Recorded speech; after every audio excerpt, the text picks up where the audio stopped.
నమస్తే, welcome to city 24/7 top debate. నేను Suresh. AP vigilance and enforcement విభాగం రేషన్ దందా గుట్టు తేల్చేసింది. వైసీపీ హయాంలో సాగిన బియ్యం స్మగ్లింగ్ నెట్వర్క్ గురించి కీలక విషయాలు బయటపెట్టింది. బియ్యం అక్రమ నెట్వర్క్ వైసీపీ ప్రభుత్వంలో పెద్దలదేనని నిర్ధారించింది. అత్యున్నత స్థానంలోని ప్రజాప్రతినిధుల అండతోనే బియ్యం స్మగ్లింగ్ సాగిందని, గ్యాంగ్ భాగస్వాములకు రాజకీయ రక్షణ కల్పించారని స్పష్టం చేసింది. చెక్ పోస్టులు, టోల్ ప్లాజాల దగ్గర ఎలాంటి చెక్కింగ్ లేకుండా, ఉప్పుడు బియ్యం నోకా ముసుగులో కనీసం పాలిష్ కూడా చేయకుండా రేషన్ బియ్యం బస్తాలకే కొత్త లేబుల్స్ అతికించి సముద్రం దాటించారని విజిలెన్స్ విచారణ తేల్చింది. వారి ప్రభుత్వం ఎలా స్పందిస్తుందనేది, ఇప్పటి కూటమి ప్రభుత్వం ఎలా స్పందిస్తుందనేది, అలాగే వైసీపీ ఎలా స్పందిస్తుందనేది ప్రస్తుతం ఉత్కంఠగా మారింది. మరోవైపు మంచు కుటుంబ కలహాల్లో ఘర్షణల పర్వం జర్నలిస్టుల చావుకొచ్చింది. మంచువారి ఫ్యామిలీ వివాదాన్ని కవర్ చేయడానికి వెళ్లిన జర్నలిస్ట్పై పెదరాయుడిగా పేరున్న మోహన్ బాబు దాడి చేశారు. జర్నలిస్ట్ చేతిలో నుంచి మైక్ లాక్కుని మరీ అతన్నే కొట్టడం విమర్శలకు తావిచ్చింది. మోహన్ బాబు దాడి చేస్తున్న సమయంలో పక్కనే ఉన్న పోలీసులు కూడా చోద్యం చూస్తూ నిల్చోవడం ఆశ్చర్యాన్ని కలిగించింది. మోహన్ బాబు తీరుపై జర్నలిస్టు సంఘాలు ఆగ్రహం వ్యక్తం చేస్తున్నాయి. ఈ ఘటనలో మోహన్ బాబుపై కేసు నమోదైంది. మరి తదుపరి చర్యలు ఎలా ఉంటాయనేది ఆసక్తికరంగా మారింది. ఈ అంశాలపై ఈరోజు డిబేట్లో పార్టిసిపేట్ చేస్తున్నారు టీడీపీ నుంచి శ్రీధర్ శర్మ గారు. నమస్తే అండి, వెల్కమ్ టు డిబేట్. అలాగే జనసేన పార్టీ నుంచి అవనగడ్డ వేణుగోపాల్ గారు. నమస్తే అండి, welcome to the debate sir. అలాగే సిపిఎం నాయకులు బొమ్మ శ్రీధర్ గారు. నమస్తే sir, welcome to the debate. ప్రముఖ విశ్లేషకులు సీనియర్ జర్నలిస్ట్ ఉప్పాల లక్ష్మణ్ గారు కూడా జాయిన్ అయ్యారు. నమస్తే సార్. సార్ లక్ష్మణ్ గారు, ఏదైతే ఈ పీడిఎస్ రైస్ తరలింపు గత నెల రోజులుగా ఒక సెన్సేషన్ క్రియేట్ చేసింది. అఫ్కోర్స్ కూటమి ప్రభుత్వం అధికారంలోకి వచ్చిన మొదటి రోజుల్లోనే కన్సర్న్ మినిస్టర్గా ఉన్నటువంటి నాదెండ్ల మనోహర్ గారు కాకినాడ పోర్టుకు వెళ్ళటం, అప్పట్లోనే కొంత పీడిఎస్ బియ్యాన్ని సీజ్ చేయడం జరిగింది. అయితే సీజ్ ద షిప్ అని చెప్పేసి ఉప ముఖ్యమంత్రి గారి పవన్ కళ్యాణ్ డైలాగు దీనికి ఒక ట్యాగ్గా మారింది. దాంతోపాటుగా ఈ మొత్తం అంశం మీద భారీ స్థాయిలో జరుగుతుంది కాబట్టి కోట్ల టన్నుల్లో బయటికి వెళ్ళిపోతుంది, దేశం దాటి వెళ్ళిపోతుంది.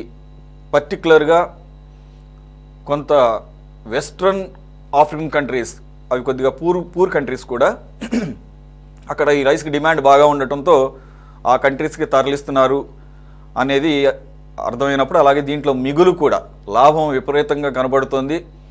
ప్రభుత్వం ఏమో కోట్ల రూపాయలు వెచ్చించి రైతుల దగ్గర కొన్న బియ్యాన్ని పేదలకు ఇవ్వకపోగా వారికి ఏదో తృణమో పెట్టడం, అంటే కేజీకి వాళ్ళకి ఒక ఎలాగో తినరు కదా అని చెప్పేసి ఒక 10-12 రూపాయలు కేజీకి ఇవ్వటం. బహిరంగ మార్కెట్లో దాదాపుగా 60 రూపాయల పైనే కేజీ ఇండియాలో. కానీ ఏకంగా ఎక్స్పోర్ట్ చేసిన తర్వాత 70 రూపాయల పైచీలకు బయట ఆఫ్రికా దేశాలకి కేజీ చొప్పున అమ్ముతున్నారు. భారీ ఎత్తున లాభాలు ఉన్నాయి కాబట్టి భారీ నెట్వర్క్ ఉంటుంది అని కూడా మనం అనేక డిబేట్స్లో మనం డిస్కస్ చేసాం సార్. దానిలో భాగంగా కూటమి గవర్నమెంట్ వేసినటువంటి విజిలెన్స్ అండ్ ఎన్ఫోర్స్మెంట్ ఏజెన్సీ ఈరోజు నివేదిక ఇవ్వడం జరిగింది. ఆ నివేదికలో గత ప్రభుత్వ హయాంలో ఉన్నటువంటి ప్రజాప్రతినిధులు, వైసీపీ ప్రజాప్రతినిధుల అండతోనే ఇదంతా కూడా గుట్టు చప్పుడు కాకుండా, ఎటువంటి ఇబ్బందులు లేకుండా, చెక్ పోస్టులు, టోల్ ప్లాజాల దగ్గర కూడా వారికి ఎటువంటి అసౌకర్యం కలగకుండా, ఆపకుండా, ఇంకా మాట్లాడితే పోలీస్ అధికారులు కొంతమంది పైలట్గా, అంటే ఆ వాహనాలు వెళ్ళేటప్పుడు ఎటువంటి అడ్డంకి రాకుండా వెళ్ళారు. అలాగే ఒక గ్రీన్ ఛానల్ను సృష్టించారు అనేది ఈ నివేదిక సారాంశంగా తెలుస్తుంది సార్. జనరల్గా పార్టీలకు అతీతంగా ఈ బియ్యం దందాల్లో ఉన్నారు అనేది మనం అనేక సందర్భాల్లో మాట్లాడుకున్నాం. మరి ఓన్లీ వైసీపీ ప్రజాప్రతినిధులే ఈ గత 5 సంవత్సరాల్లో నిర్వహించినట్లు, అంతకుముందు అసలు ఎప్పుడు కూడా బియ్యం అసలు అక్రమ రవాణా జరగనట్టు అనుకోవాలా, లేదంటే కనుక ప్రస్తుతానికి లాస్ట్ 5 ఇయర్స్కి సంబంధించినటువంటి అంశాలనే బయట పెట్టారని భావించాలా లక్ష్మణ్ గారు?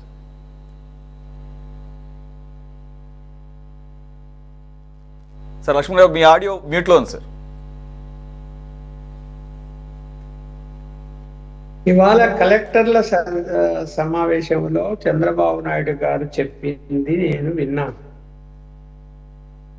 ఇలాంటి మాటలు నేను జర్నలిస్ట్గా నా కెరీర్ స్టార్ట్ అయినాక 1980 నుంచి కూడా వింటున్నాను. అవే మాటలు, అవే ఆదేశాలు.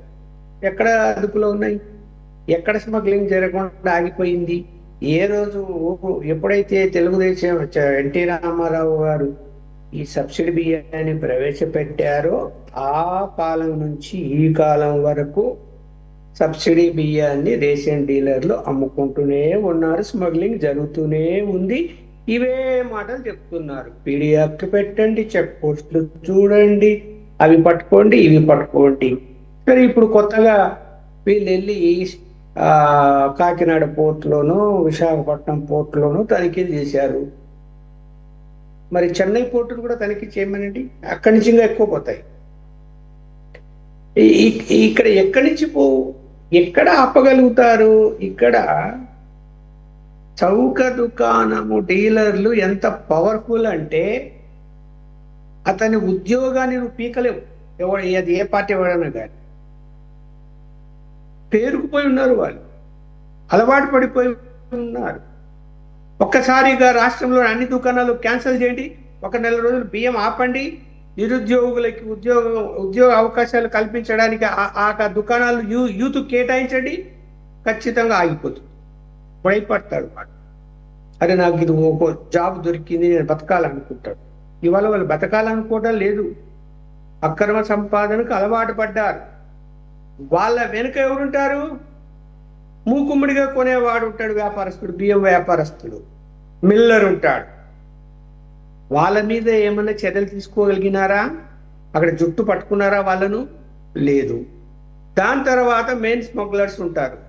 వారు రాజకీయ పార్టీలకు చందాలు ఇచ్చుకుంటూ అవి ఎక్కడైతే పోర్టులకు చేర్చేవాళ్ళు. ఈ 4 అంచెల్లో ఇది స్మగ్లింగ్ జరుగుతున్నది, ఒక అంచెలో జరగటం లేదు. మరి ఎక్కడ జుట్టు పట్టుకోవాలి? ఆగాలంటే ఎక్కడ? ముందు డీలర్ దగ్గరనే ఆగాలి. అవుతుందా? మీరు చేయగలుగుతారా?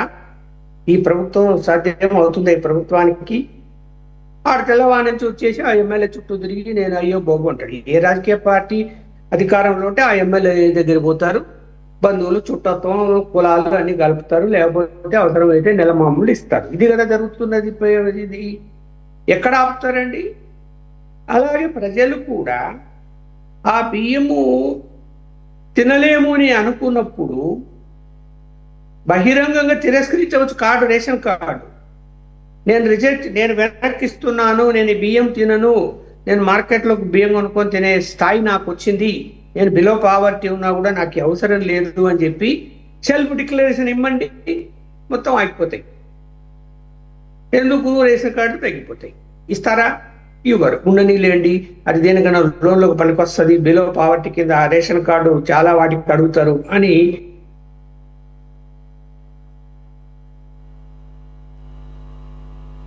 సార్ లక్ష్మణ్ గారు, నేనైతే ఇంతకుముందు కూడా డిబేట్ చెప్పినట్టు గుర్తుంది, కానీ అయ్యా బాబు 40 రూపాయలు కిలో పెట్టి కొని.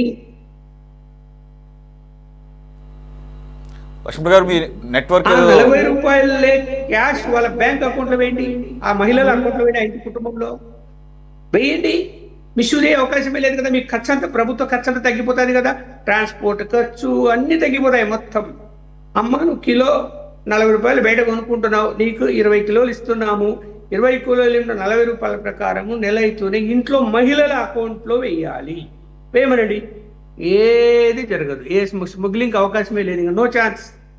వాళ్ళపై మంచి బియ్యం కొనుక్కొని తింటారు కదా. 40 రూపాయలకు మంచి బియ్యం దొరుకుతాయి మార్కెట్లో కూడా.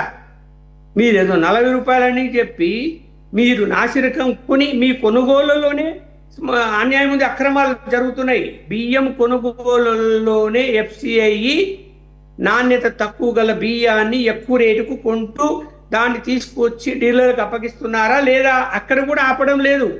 అవినీతి ఇక్కడ ఒక చోటని లేదు, ఇందులో అన్ని చోట్ల అవినీతే ఉంది. దీంట్లో మంచి బిజినెస్ ఇది అందరికీ. ఆ లోకల్ పొలిటికల్ లీడర్లకు కూడా ఆ డీలరు, ఆ వీధిలో ఉండే చిన్న చిన్న నాయకులు కూడా వాడు బియ్యం ఊరికి ఇవ్వడమో, చందాలు ఇవ్వడమో. నేను మొదటగా వార్త రాస్తే రిక్షాలో వేసుకొని మా ఇంటికి బియ్యం తీసుకొచ్చాడు ఒక డీలర్. చిట్టి పంపించి తహసీల్దార్ కంప్లైంట్ చేశాను, వాడు మా ఇంటికి తీసుకొచ్చాడు బియ్యం అని. ఇలా ఇది డీలర్లు అనే వాళ్ళు ఎవరిని ఎలా లొంగ తీసుకోవాలో అలా లొంగ తీసుకుంటారు, నో డౌట్. అది ఏ రాజకీయ పార్టీ అన్నా కానీ. ఇప్పుడు ఈ పీడీ యాక్ట్ పెట్టండి, ఏమవుతుందండి? పీడీ యాక్ట్ పెడితే కోర్టు పోతే పీడీ యాక్ట్ తీసేస్తుంది. ఏంటి పీడీ యాక్ట్ అంటే? Preventive detention act. ఎంతమంది పెడతావు నువ్వు? పెడితే ఆ డీలర్ మీద ముందు పెట్టాలా? పెడతావు అనుకోండి, డీలర్ ఇచ్చి రద్దు చేయాలి కదా, చేస్తారా? నేను అదే చెప్తున్నా కదా, పీడీ యాక్ట్ లేదు కండి అసలు. ముందు మొత్తం పీక అవతల పట్టుకోండి. ఎన్ని సంవత్సరాల నుంచి ఉన్నారో పేరుకుపోయి వాళ్ళను తొలగించండి, కొత్త వాళ్ళకి యూత్కు అవకాశం ఇవ్వండి, కొంతన్న మార్పు వచ్చి తీరుతుంది. ఇది నా అభిప్రాయం. లేదంటే మహిళల అకౌంట్లు, ప్రతి ఇంటికి వాళ్ళ అకౌంట్ ఉంది, గూగుల్ పేలు ఉన్నాయి, జీపేలు అన్నీ ఉన్నాయి. ఏ ఇంట్లో అకౌంట్ లేదో చెప్పమన్నట్టు చూద్దాం. ఆ మహిళల అకౌంట్ ఓపెన్ చేయండి, ఒక నెల రోజులు టైం తీసుకోండి. ప్రతి రేషన్ కార్డు ఉన్నటువంటి వాళ్ళ ఇంట్లో ఎవరు మహిళ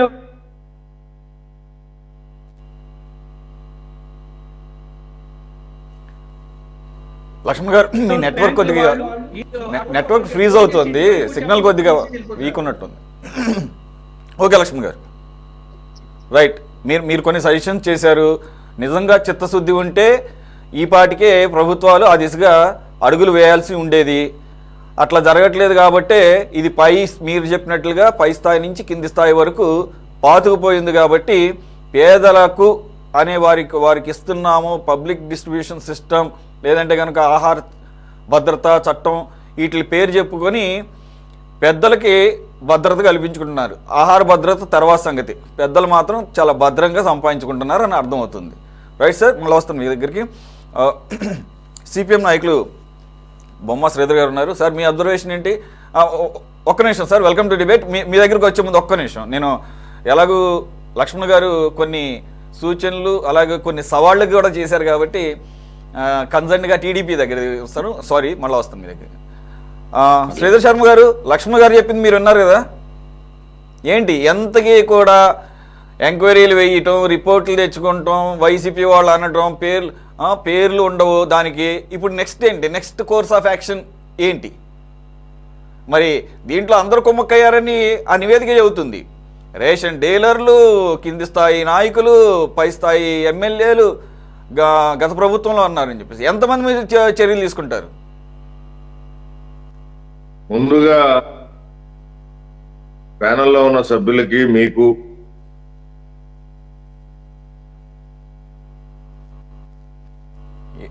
మీది కూడా మీ నెట్వర్క్ కూడా వీక్గా ఉన్నట్టుంది. Right sir, continue. ఇప్పుడు ఈ రేషన్ బియ్యం మీద మన ఛానల్లో ఇప్పటికి ఎన్నోసార్లు చర్చించడం జరిగింది. దానికి సంబంధించి కొంత ఫీడ్బ్యాక్ రావటం జరిగింది. అది మరి ప్రభుత్వం దృష్టికి కూడా తీసుకువెళ్ళటం జరిగింది.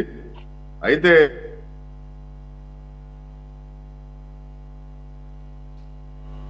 వేయటం జరిగింది. ఆ వినీత్ బ్రిజిల్లాలు అధికారిగా మరి ఆయన కార్యాచరణ బిగిన్ చేయడం జరిగింది. ఇప్పటిదాకా ఏంటి సార్, ఈరోజు మొబైల్ నెట్వర్క్స్ అన్ని వీక్గా ఉన్నాయి, మీది కూడా ఫ్రీజ్ అవుతుంది సార్. నాది కూడా ఫ్రీజ్ అవుతుందా? ఒక్క నిమిషం సార్, నేను వైఫై లో నుంచి డాటాలోకి వస్తున్నా sir. Okay, I mean does it takes time?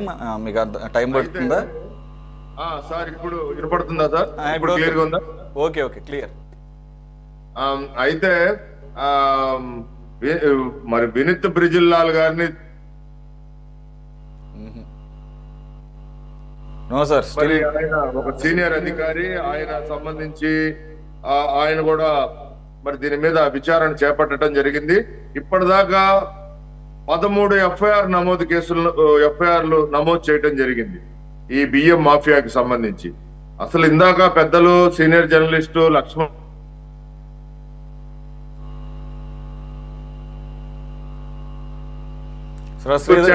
Sridhar గారు మళ్ళీ ఫ్రీజ్ అవుతుంది. మళ్ళీ ఫ్రీజ్ అవుతుంది, నెట్వర్క్ ప్రాబ్లం ఉన్నట్టుంది. సరే, అది మీరు కొద్దిగా ట్రై చేయండి, ఈ లోపల మళ్ళీ వస్తాను మీ దగ్గరికి.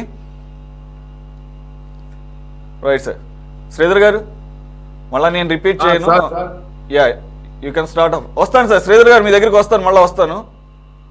Let us clear that thing. ఈ లోపల శ్రీధర్ గారు శ్రీధర్ గారు డిబేట్ లో పార్టిసిపేట్ చేస్తున్న అందరికీ ముందుగా నమస్కారం అండి. లక్ష్మణ్ గారు చెప్పారు దీనివల్ల మనకు నష్టం జరుగుతుంది కాబట్టి వాళ్ళ అకౌంట్ లో వేయమని. ఇంతకు ముందు గ్యాస్ సబ్సిడీ కూడా మన అకౌంట్ లో వేశారండి. ఆ తర్వాత సబ్సిడీలు ఎత్తేసుకుంటూ ఇప్పుడు మామూలు అయిపోతుంది. ఇది ఈ రోజే కాదు, వైసీపీ కాదు, టీడీపీ కాదు, ఇంతకు ముందు కూడా ఇది జరుగుతూ ఉందని లక్ష్మణ్ గారు చెప్పారు. ఇది జరుగుతున్నది వాస్తవం. సంక్షేమం పేరుతో రాజకీయ నాయకులకు సంక్షేమం ఉంటేనే ప్రజా సంక్షేమం జరుగుతుంది. ప్రజా సంక్షేమం పేరుతో రాజకీయ నాయకుల సంక్షేమం కోసమే ఇది. అంతేగాని లేకపోతే ప్రజా సంక్షేమాన్ని రూపు మార్చి వాళ్ళు ఇంకేదైనా చేయడానికి ప్రయత్నిస్తారండి. ఇది వాస్తవం. ఇది అక్కడ దాడి చేసినప్పుడు వైసీపీ వాళ్ళు ఉన్నారని కొంతమంది చెప్తున్నారు, టీడీపీ వాళ్ళు ఉన్నారని కొంతమంది చెప్తున్నారు. పవన్ కళ్యాణ్ గారు దాడి చేసిన తర్వాత పవన్ కళ్యాణ్ గారి అన్నగారికి మినిస్టర్షిప్ ఇచ్చి చల్లబరిచి వాళ్ళ పనులు వాళ్ళు చేసుకొని పోతున్నారు.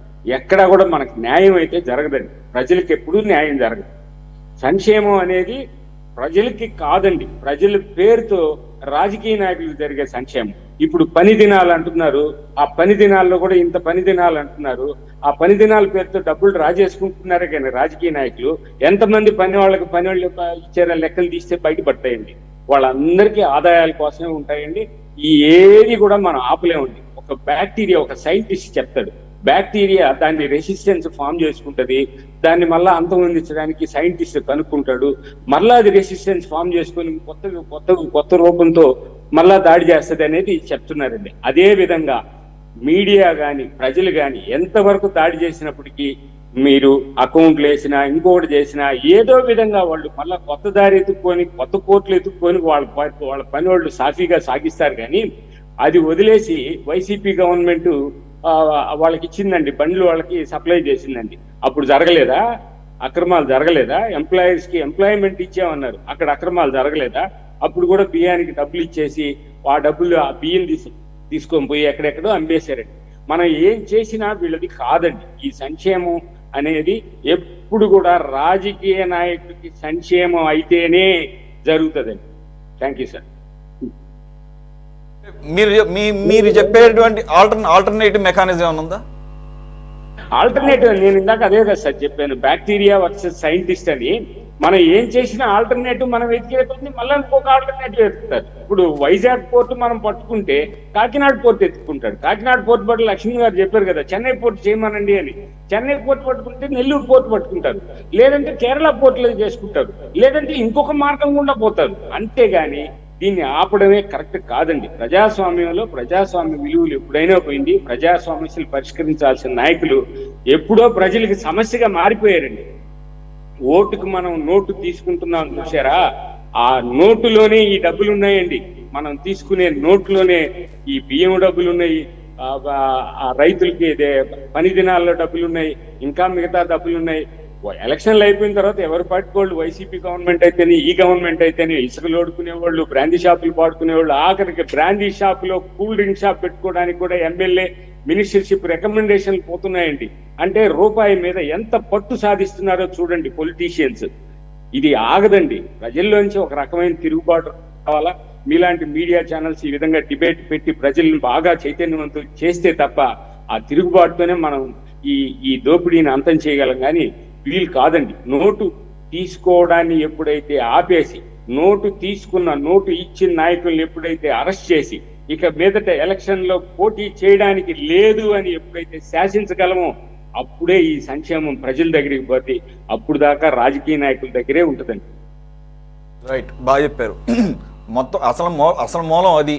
ఇప్పుడు ప్రతి రాజకీయ నాయకుడు ఎలక్షన్స్లో 100 కోట్ల రూపాయలు ఖర్చు పెట్టి ఓట్లను కొంటున్నప్పుడు మరి ఆ 100 కోట్లను మళ్ళీ రాబట్టుకుంటమే కాదు, మళ్ళీ వచ్చే ఎలక్షన్స్లో నిలబడాలి కదా. ఇకపోతే వాటిని వ్యవస్థీకృతం చేసి అదొక ఫార్ములా లాగా ఆ పార్టీల నాయకులు కానీ ఆ పార్టీలు విధానాలు కూడా అలాగే ఉన్నాయి. ఈ పార్టీ ఆ పార్టీ అని కాదు, ప్రతి పార్టీ కూడా. అలాంటప్పుడు కేంద్ర ప్రభుత్వంలో ఉన్న బీజేపీ, ఎన్డీఏ గవర్నమెంట్, బీజేపీ ఏమంటుంది? అసలు అవినీతి రహితం, మాకు అసలు దేశభక్తులు అంటే మేమే ధర్మం కోసం అని చెప్పేసి అంటారు కదా. మరి వారి కనుసన్నల్లో ఉన్నటువంటి ఏజెన్సీలు కళ్ళు మూసుకోబట్టే కదా ఇవన్నీ కూడా జరుగుతుంది. మరి కాబట్టి ఎగ్జాక్ట్లీ నీతి అని నీతివంతులు అని చెప్పుకునే బీజేపీ మా నెల్లూరులో ఒక ఎమ్మెల్సీని ఫైనాన్షియల్ మ్యాటర్స్ మీద అరెస్ట్ చేసి అతను బీజేపీలో చేరంగానే ఎటువంటి కేసులు లేకుండా చేసింది సార్. బీజేపీ నీతి గురించి మనం చెప్పాలన్నా సార్? ఏ ఎమ్మెల్యే అయినా ఏ ఎంపీ అయినా దేశమంతా జరుగుతుంది అదే కదా సార్. ఒక్క నెల్లూరు ఏంటి ఇప్పుడు చవాన్ దగ్గర నుంచి ఎవరెవరు సీనియర్ లీడర్లను కూడా ఎప్పుడైతే సిబిఐ ఈడీ కేసులు ఉన్నాయో వారు ఎప్పుడైతే బీజేపీలో చేరతారో అప్పటి నుంచి కేసులు తీసారు, కానీ కేసులు పనితనం ఆగిపోతుంది, అక్కడతో స్టాప్. ఎన్ని వెస్ట్ బెంగాల్లో సుబేందు, అలాగే మహారాష్ట్రలో నాయకులు పవార్లు చూసాం, అన్ని చూసాం. కాబట్టి దేశమంతా ఎగ్జాంపుల్ వింటానా సార్? ఇప్పుడు 100 కోట్లు ఖర్చు పెట్టింది కానీ ఒక అతను ఎమ్మెల్యే కాలేకపోతున్నాడు సార్. వాస్తవం మాట్లాడాలంటే మినిమం 70 నుంచి 100 కోట్ల వరకు ఖర్చు పెడుతున్నారు సార్. గెలిచిన తర్వాత 100 కోట్లు సంపాదించుకోవాలి కదా సార్, ఖచ్చితంగా సంపాదించుకోవాలి. మళ్ళీ ఈ 5 సంవత్సరాలు కనీసం ఒక అతను 30 నుంచి 40 కోట్లు మెయింటెనెన్స్ ఖర్చు పెట్టాలి. ఎంత ఖర్చు పెట్టినా నెక్స్ట్ ఎలక్షన్లకు అతను 150 నుంచి 200 కోట్లు ఖర్చు పెట్టాలి. ఎంత ఖర్చు పెట్టినా ప్రభుత్వం మీద వ్యతిరేకత ఉంటే అతను ఓడిపోతాడు. ఓడిపోయినప్పుడు అతను మళ్ళా మన దగ్గరికి వచ్చే నాయకుడు వేరే, మన పోతే మన దగ్గరికి వచ్చే నాయకుడు వేరే. కాబట్టి అపోజిషన్ లో ఎక్కువ డబ్బులు ఖర్చు పెట్టాల్సి వస్తుంది. అంత ఖర్చు పెట్టినప్పటికీ ఆ నెక్స్ట్ ఎలక్షన్ల దాకా అతను మళ్ళా 200 కోట్లు అవుతాయి. 600 నుంచి 800 కోట్ల రూపాయలు సంపాదిస్తే గానీ అతను పాలిటిక్స్ లో నిలబడడు సార్. మన కోసం ఎందుకు పనిచేస్తాడు సార్ అతను? ఇది మనం ఆలోచించాల్సింది. ఆ లెక్కలే బిజినెస్ మ్యాన్ మూవీలో మహేష్ బాబు చెప్తాడు, అప్పుడు ఏదో అతిశయోక్తిగా అనిపించేది మనకి. ఎప్పుడు రేట్లు చెబుతున్నారు, ఎప్పుడు లెక్కలు చెబుతున్నారు అని చెప్పేసి మూవీ చూస్తే కనుక గుర్తొస్తుంది. రైట్. వేణుగోపాల్ గారు చాలా సూటిగా ప్రశ్నించారు శ్రీధర్ గారు, అలాగే మిగిలిన ప్యానల్లో ఉన్నవాళ్ళు కూడా. ఏంటిది మరి మీ నాయకుడు, అలాగే అందరికీ అభిమాన నాయకుడు డిప్యూటీ సీఎం గారు ప్రశ్నించే తత్వం, ప్రభుత్వంలో ఉన్నా కూడా ప్రశ్నిస్తా అనే దానికి తగ్గట్టుగా ఆ రోజు కాకినాడ పోర్ట్లో చూసాం. మొత్తం ఎపిసోడ్ గుర్తుంది, సీజ్ ద షిప్. ఇప్పుడు దాని పేరు మీద సినిమా కూడా ఎవరో టైటిల్ రిజిస్టర్ చేశారట, అంత పాపులర్ అయింది. మరి అది ఎంతవరకు నిజం నాకు తెలియదు, ఆరోపణ లేదంటే దానికి దీనికి లింక్ ఉందేమో. నాగబాబు గారికి పదవి ఇస్తారు లేదంటే మంత్రి పదవి అనగానే అని ఆయన కూల్ చేశారు అనేది ఒక ఆరోపణ ఉంది. సరే, అది వన్ ఆఫ్ ది అంశం, అది మీరు ఖండించవచ్చు. ఓవరాల్గా మీరు కూడా ఉన్నారు కాబట్టి కూటమి ప్రభుత్వంలో ఎంతకీ కూడా ఈ విజిలెన్స్ రిపోర్ట్లు లేదంటే సిఐడి రిపోర్ట్లు, ఏసీబీ రిపోర్ట్లు, ఈ రిపోర్ట్లతోనే కాలం గడిచిపోతుంది తప్ప చర్యలు మాత్రం ఆ స్థాయిలో ఉండటం లేదు. మరి మీకు ఆ చిత్తశుద్ధి ఉందా? అవకాశమే లేదని అంటున్నారు. ఏమైనా పాసిబిలిటీ చేస్తారా? మరి పవన్ కళ్యాణ్ గారు కూడా ఇక ఇది అయ్యేది కాదులే అని చెప్పేసి ఏమన్నా నిజంగానే చల్లబరిచారా? ఆయన్ని చల్లబడ్డా? సరే, ముందుగా మీకు అదేవిధంగా సిటీ 24/7 యాజమాన్యానికి, వీక్షకులకి, ప్యానెల్లో పాల్గొన్నటువంటి పెద్దలందరికీ కూడా మా జనసేన పార్టీ తరఫున ఉదయపూర్వకమైన నమస్కారాలు.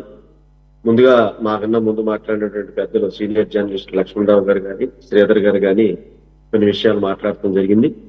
సరే, శ్రీధర్ గారు, లక్ష్మణ్ గారు చెప్పినటువంటి విషయాలని కొన్ని ప్రస్తుత పరిస్థితుల్లో పరిగణలోకి తీసుకోవాల్సినటువంటి అంశాలు 2 ఉన్నాయి. సరే, అది నేను మాట్లాడతాను. మీరు ఏదైతే అన్నారో, అసలు ఒక నవ సమాజం కోసం, ఒక సమాజం కోసం, రేపటి భావి తరాల భవిష్యత్తు కోసం కంకణం కట్టుకున్నటువంటి వ్యక్తి ఇవాళ డిప్యూటీ సీఎం గా ఉన్నటువంటి పవన్ కళ్యాణ్ గారు. ఆ రోజు 2014లోనే జనసేన పార్టీని స్థాపించింది. ఒక నవతరానికి పునాది కావాలి ఈ ప్రజాస్వామ్యం అనేటువంటి ఉద్దేశంతోనే జనసేన పార్టీని స్థాపించడం జరిగింది. మరి ఆ రోజు 2014లో ఉన్నప్పటికీ కూడా అటు తెలుగుదేశానికి, బీజేపీ పార్టీకి రెండింటికి కూడా మద్దతు ఇచ్చి అధికారంలోకి తీసుకొచ్చేటువంటి పరిస్థితుల్లోనే పదవి కోసం ఆశపడినటువంటి వ్యక్తి పవన్ కళ్యాణ్ గారు. ఒక విలాసవంతమైనటువంటి జీవితాన్ని పక్కన పెట్టి ప్రజా సేవ కోసమే ముందుకు వచ్చినటువంటి వ్యక్తి పవన్ కళ్యాణ్ గారు. ఇందాక శ్రీధర్ గారు చెప్పినట్టు నేను ఖండిస్తున్నాను. ఎందుకంటే పవన్ కళ్యాణ్ గారు చల్లబడేటువంటి వ్యక్తి కాదు. నాగబాబు గారికి పదవిస్తే వాళ్ళు చల్లబడి చేశారా అనేటువంటిది అది తప్పు మాట. ఎందుకంటే ఆయన కోరుకుంటే 2014లోనే కేంద్రంతోనూ ఇటు రెండులోనూ సమానమైనటువంటి పదవులు తీసుకునేటువంటి పరిస్థితుల్లోనే ఆ రోజున ఆయన తిరస్కరించినటువంటి పరిస్థితులు 2019లో ఎన్నికలు వెళ్ళటం, దెబ్బతిన్నప్పటికీ కూడా ప్రజల కోసం, ప్రజల సమస్యల మీద నిరంతరం పోరాటం చేసి ఇవాళ పవన్ కళ్యాణ్ గారు అనేటువంటి వ్యక్తి ఒక రాష్ట్రానికి సంబంధించినటువంటి వ్యక్తి కాదు. ఇవాళ ఆయన జాతీయ సంపద. ఇవాళ యువతకి పవన్ కళ్యాణ్ గారి యొక్క విజన్ జాతీయ సంపద.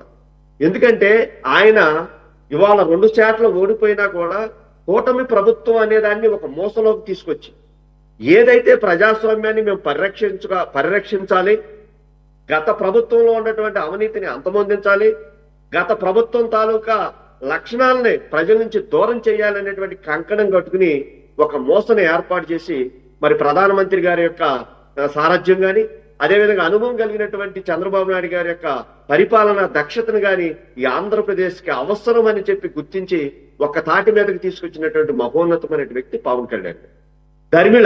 ధర్మిళ ఏదైతే తిట్ల రాజకీయాలకి ఒక శాసనం చేసేటువంటి శాసన సభలో మనం భూతు పురాణాలు విన్నటువంటి పరిస్థితుల్లో ఈ కూటమి ప్రభుత్వం ఏర్పడిన తర్వాత పవన్ కళ్యాణ్ గారు చాలా సున్నితమైనటువంటి సూచనలు చేయడం జరిగింది. మనల్ని ప్రజలు నమ్ముకున్నారు, ప్రజలకి మనం జవాబుదారీతనంగా ఉండాలి, ప్రజల పక్షాన మనం నిలబడాలి, ప్రజాస్వామ్యాన్ని పరిరక్షించడానికి మనం అధికారంలోకి వచ్చాం కాబట్టి ఎదట వ్యక్తుల్ని, ఎదటి పార్టీల్ని, ఎదట మనుషుల్ని మనం తిట్టకోకుండా ప్రజలకి ఏం కావాలి, ప్రజలకు మనం ఏ హామీలు ఇచ్చాం, ఇప్పుడు ఉన్నటువంటి 5 సంవత్సరాలు చేసినటువంటి అవినీతిని ఏ రకంగా మనం అంతమొందించాలి అనేటువంటి మీద దృష్టి పెట్టండి. మనలో మనం ఒకళ్ళ మీద ఒకళ్ళు విమర్శలు చేసుకునే కన్నా పరిపాలన మీద దృష్టి పెడదాం అనేటువంటి ఆయన పార్టీలో, మా జనసేన పార్టీలో ఉండే 21 మంది ఎమ్మెల్యేలకి, ఎంపీలకి కూడా సూచనలు ఇస్తూ నిండు శాసనసభలో కూడా ఆయన చెప్పడం జరిగింది. ఇవాళ నేను పార్టీలో ఉన్నప్పటికీ కూడా ఒక ప్రతిపక్షం లాగా నా అవసరమైనప్పుడు నేను ప్రశ్నించడానికి కూడా నేను సిద్ధపడ్డాను, ఈ పదవులు నాకు శాశ్వతం కాదు అనేటువంటి భావాలు ఉన్నటువంటి వ్యక్తి పవన్ కళ్యాణ్. అంతేగాని వాళ్ళు ఏదో నాగబాబు గారికి పదవిస్తే ఆయన ఆవేశం తగ్గిపోద్ది అనేది మాత్రం అది అబద్ధం. వేణుగోపాల్ గారు మీరు దాన్ని క్వశ్చన్ చేయొచ్చు. అయితే ఇక్కడ నేను కూడా కొంత అగ్రీ అవుతాయి. ఏంటంటే నాగబాబు గారికి ఇప్పుడు కాదు, వరుసగా మిస్ అవుతూ వచ్చాడు. అంటే అనకాపల్లి సీట్ అవ్వచ్చు, రాజ్యసభ సీట్ అవ్వచ్చు, అలాగే టీటీడీ చైర్మన్ అనవచ్చు, ఇవన్నీ కూడా ఆయన త్యాగం చేశాడు. లేకపోతే పవన్ కళ్యాణ్ మీద ఉన్నాడు అభిమానంతో తప్పుకున్నాడు. మరి దానికి ప్రతిఫలంగా ఏకంగా మినిస్టర్ ఇస్తారా అంటే అది కూడా కొద్దిగా డౌట్ ఉందండి. ఇప్పుడు పూర్తిగా పక్కన పెట్టడానికి లేదు. సరే, నేనేమన్నానండి, మంచిదే, ఓకే. ఒక్క నిమిషం, మనం పక్కదారికి వేరే యాంగిల్లోకి వెళ్ళొద్దు. మీరు ఇందాక చెప్పినవన్నీ దాదాపుగా కరెక్టే. పవన్ కళ్యాణ్ గారిలో ఆలోచన విధానంలో హానెస్టీ ఉంటుంది. అలాగే ఆయనకి ప్రజలకు సేవ చేయాలన్న ఒక కమిట్మెంట్తో 10 సంవత్సరాల పాటు నిర్దిష్టంగా ఎటువంటి పదవి లేకపోయినా 2 సార్లు ఓడిపోయిన తర్వాత కూడా, 2 చోట్ల ఓడిపోయిన తర్వాత కూడా ఒక్క ఎమ్మెల్యేనే గెలిస్తే అతను కూడా వైసీపీలోకి వెళ్ళిపోయిన తర్వాత కూడా పార్టీని ధైర్యంగా నడిపాడు. కూటమి ప్రభుత్వం రావడంలో కీలక భూమిక పోషించాడు. Game changer, man of the match, no doubt about it. కాకపోతే మీరు ఒక మాట అన్నారు స్టార్ట్ చేస్తూ, సమసమాజం, ఈ దేశంలో సమసమాజం అన్నారు కదా, సమసమాజం నుంచి ఇప్పుడు సనాతన ధర్మం దగ్గరికి వచ్చి ఆగాడు ఆయన. మరి రేపు ఎటు వెళ్తారో చూడాలి. కాబట్టి అందు గురించి he is in good books of the central government BJP, no doubt about it. తక్కువని చెప్పేసి అటు సెంటర్కి లాగేస్తారు. ఇట కాదులే, ఇక్కడ మనకి పరపతి పెంచాలి, బీజేపీకి ఇక్కడ బలం పెంచే కార్యక్రమంలో భాగంగా మరి అది కూడా వినపడుతుంది. సో నేనేమన్నా అంటే మీతో దాదాపుగా అగ్రీ అవుతూనే ఎక్కడెక్కడైతే కొన్ని ఆ డివియేషన్స్ ఉన్నాయో అవి నేను మెన్షన్ చేశాను. మీరు కావాలంటే సమసమాజం అనేది 2019లో లెఫ్ట్ పార్టీస్తోనూ బీఎస్పీతోనూ కలిసి పోరాటం చేశారు. టీడీపీ మీద కూడా. బీజేపీని అయితే ప్రత్యేక హోదా ఇవ్వకపోతే పాచిపోయిన లడ్లు ఇచ్చారు మీరని చెప్పేసి బీజేపీని క్వశ్చన్ చేసిన ధీరుడు, డౌటే లేదు. కానీ మరి ఇప్పుడు ఆ పాచిపోయిన లడ్డీలన్నీ ఏమైపోయినాయి? ఒకవేళ మనకి తెలియకుండా ఏమన్నా ప్రత్యేక హోదా ఇచ్చేశారా? కాబట్టి కొన్ని తప్పకుండా మీకు అర్థం వస్తుందని ఏమనుకోవద్దు. అసలు నేను సబ్జెక్ట్ లోకి ఇంకా రాలా. ఆయన ఇంట్రడక్షన్ ఏదైతే చల్లబరుస్తున్నారనేటువంటి ఒక చిన్న మాటకి నేను ఇంత లాక్కొచ్చాను. ఇక మనం డిబేట్ పెట్టుకుని సబ్జెక్ట్ లోకి వస్తున్నా. ఏదైతే ఎన్నికల ముందు ఈ రేషన్ బియ్యం అవినీతి జరుగుతుంది, అన్యాయం జరుగుతుందని చెప్పి గళమెత్తినటువంటి ఇందా లక్ష్మణ్ గారు చెప్పినట్టు ఇది ఇప్పుడుది కాదు, అనాది కాలం నుంచి ఎప్పటి నుంచో చూస్తున్నటువంటి సమస్య. దీనికి ఎక్కడ కూడా ఏ రాజకీయ నాయకుడు కూడా ఫుల్ స్టాప్ పెట్టనటువంటి పరిస్థితులు మనం చూస్తున్నాం అని చెప్పి అమూల్యమైనటువంటి 2 సూచనలు ఇచ్చారో వాటి మీద కూడా నేను మాట్లాడతాను. అలాంటి సలహాలు కూడా తీసుకుని ఏదైతే వాళ్ళు గళమెత్తారో దాని యొక్క మూలలు ఎక్కడున్నాయి అనేటువంటి విషయంలో పవన్ కళ్యాణ్ గారు మరి ఏదైతే మనోహర్ గారు బాధ్యతలు తీసుకున్న తర్వాత ఏదైతే ఆ రోజున మనం విమర్శలు చేశామో అనేటువంటి ఉద్దేశంతో మరి అక్కడ ఉన్నటువంటి రేషన్ సంబంధించినటువంటి మిల్లర్ల మీద కానీ వీళ్ళన్నింటినీ కూడా గుర్తించిన తర్వాత ప్రధానమైనటువంటి కాకినాడ పోర్టు మీద మారెల మనోహర్ గారు కూడా గుర్తించడం జరిగింది. ఎట్ ఏ టైం తర్వాత ఏదైతే జరిగిందో ఈ అన్యాయం ఈ అక్రమాలు జరుగుతున్నాయో పవన్ కళ్యాణ్ గారు స్వయంగా దాన్ని పరిశీలించి దీన్ని ప్రక్షాళన చేయాల్సినటువంటి అవసరం ఉంది. సెంట్రల్ గవర్నమెంట్ కూడా దీంట్లో బాధ్యత తీసుకోవాల్సినటువంటి అవసరం ఉంది. ఏదో మీరు అన్నారు ఎందరు షీజ్ ద షిప్, అక్కడి నుంచే మొదలైంది. షీజ్ ద షిప్ అంటే కొంతమంది అంటారు ఈయన అన్నంత మాత్రాన్ని చేసేస్తారా అని. కానీ ఒక అవినీతిని అంతమొందించడానికి ఒక పాయింట్ అనేది ఏ వ్యక్తి అయినా సరే ఈ సమాజంలో తీసుకున్నప్పుడే ఇవాళ కాకపోయినా క్రమేణి దాంట్లో అమలు జరగడానికి అవకాశాలు ఉన్నాయి. కాబట్టి ఇప్పుడు ఆ దిశగా ఇవాళ చిట్ అనేటువంటి దాన్ని వేసి ఎంక్వైరీల్లో కాలయాపన కాదు. ఇందాడు అన్నట్టు పెద్దలు లక్ష్మణరావు గారు చెప్పినట్టు వాళ్ళ ఖాతాలోకే డబ్బులు వేయాలా, లేకపోతే ఇప్పుడు ఇచ్చేటువంటి బియ్యం 44 రూపాయలు 40 పైసలు పెట్టి కొని పనికి రానటువంటి మొతక బియ్యాన్ని ఇచ్చేటువంటి పరిస్థితుల నుంచి సన్న బియ్యం ఇస్తే గనక ఇవాళ ఏదైతే మరి ఇళ్లలో కొనుక్కుంటున్నారో అలాంటి పరిస్థితులు కనుక ప్రభుత్వం కల్పిస్తే అది పక్కదో పట్టడానికి ఆస్కారం ఉండదు. కాబట్టి ప్రభుత్వం ఈ 2 విషయాల్లోనూ అంటే డైరెక్ట్ గా 44 రూపాయలు ఆ లెక్క మహిళల యొక్క ఖాతాల్లో డబ్బులు వేయటమా, లేకపోతే పూర్తిగా మంచి బియ్యాన్ని ప్రజలకు అందించడం అనేటువంటి విషయం మీద ఇవాళ చర్చలు జరుగుతున్నాయి. కాబట్టి తప్పకుండా ఈ రేషన్ బియ్యం మీద ప్రక్షాళన జరిగింది. 5 సంవత్సరాల్లో 48,000 కోట్ల రూపాయలు తిన్నటువంటి పందికుక్కుల్ని బయటికి తీసుకొచ్చేటువంటి పరిస్థితుల్లో కూడా మరి షీజ్ ద షిప్ నుంచి స్టార్ట్ అయ్యి ఇవాళ కూటమి ప్రభుత్వం ముందడుగు వేస్తుంది అని చెప్పడంలో సందేహం లేదు. పెద్ద లక్ష్మణ గారు చెప్పినటువంటి 2 పాయింట్లు కూడా ప్రభుత్వం ఆలోచనలోనే ఉంది. మరొకటి ఏంటంటే ఇవాళ ప్రధానంగా కలెక్టర్ మీటింగ్ కనుక మనం గమనిస్తున్నట్టయితే బ్రహ్మాండమైనటువంటి మాటలు.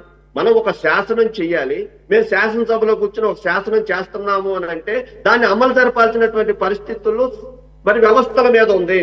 వ్యవస్థలు అంటే ఐపీఎస్ ఐఏఎస్లు మీరు పెద్ద చదువులు చదువుకున్నారు. మీరు తీసుకున్నటువంటి నిర్ణయానికి మీరు బాధ్యులై ఉండాలి.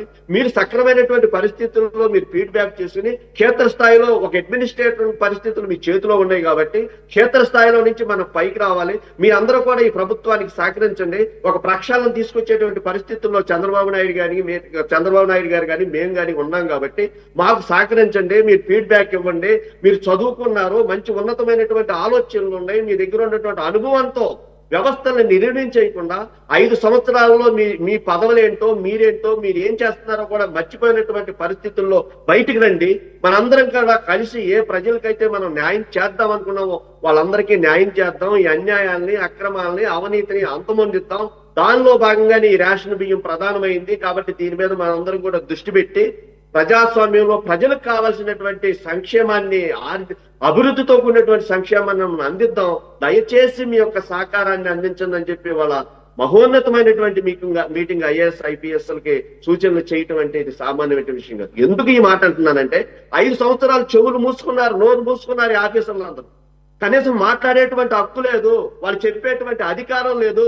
మరి గుడ్డిగా పరిపాలించినటువంటి 5 సంవత్సరాలలో 10 లక్షల పైన ఇవాళ ఆంధ్ర రాష్ట్రం అప్పుల్లో అయిపోతే ఏం చేయాలో తెలియనటువంటి పరిస్థితుల్లో సంక్షేమం చేయాలన్నా అభివృద్ధి చేయాలన్నా దమ్మిడి ఆదాయం లేనటువంటి పరిస్థితుల్లో ముందుకి లాక్కెళ్లాలన్నటువంటి పరిస్థితుల్లో ప్రక్షాళన కార్యక్రమం స్టార్ట్ అయింది.